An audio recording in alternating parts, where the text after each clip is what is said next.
بسبب ذوقه بالموضة ما القصة ዓለምን ያስደመመው ኢትዮጵያዊ ዲዛይነር ስሙ ካሌብ ወይም ቃል ቦቲክ በሚል በማህበራዊ ሚዲያ ላይ ይታወቃል።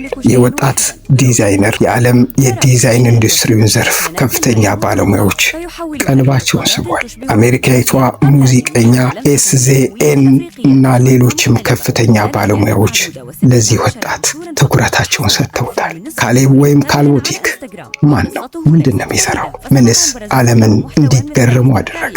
ተከታዩን ትንታኔ ያድምጡ። እድሜ የጠገቡ የመጀመሪያ ገጽታቸውን ከእርጅና ብዛት የረሱ ከላይም ከታችም የተቀደዱና ከመወየብ ያለፉ አቧራ ከመጠጣት ብዛት ቀለማቸውን የቀየሩ ልዩ ልዩ ጫማዎችና ቦርሳዎችን በአንድ ብሎኬት ግድግዳ ላይ ተደርድረው ይታያሉ። በዚህ ላይን የሚስብ ነገር የሌለበት በሚመስልና የኮተታ ኮተት ስብስብ በሆነ ግድግዳ ፊት ለፊት ታዲያ አንድ ኢትዮጵያዊ ታዳጊ ወጣት ዓለምን እያስደነቀ ይገኛል። የፋሽን ዲዛይነሮችን ቀልብ የሳበ ለበርካቶች መነጋገሪያ መሆኑን ቀጥሏል። ስሙ ካሌብ ወይም ቃል ቦቲክ ይባላል። ከወዳደቁ ቁሳቁሶች የተሰሩ አልባሳትን በመልበስ አጫጭር ቪዲዮዎችን የሚሰራ ሲሆን በተለያዩ ማህበራዊ ሚዲያ መድረኮች በሚሊዮኖች ዘንድ ይታወቃል። ሌሎች የጣሏቸውን የጎማ ቁርጥራጮች፣ ያረጁ ጨርቆች፣ ካርቶኖችና ፕላስቲኮችን በመጠቀም የሚሰራቸው የፋሽን ስራዎች በማህበራዊ ሚዲያ መድረኮች መነጋገሪያ ሆነዋል። በዚህም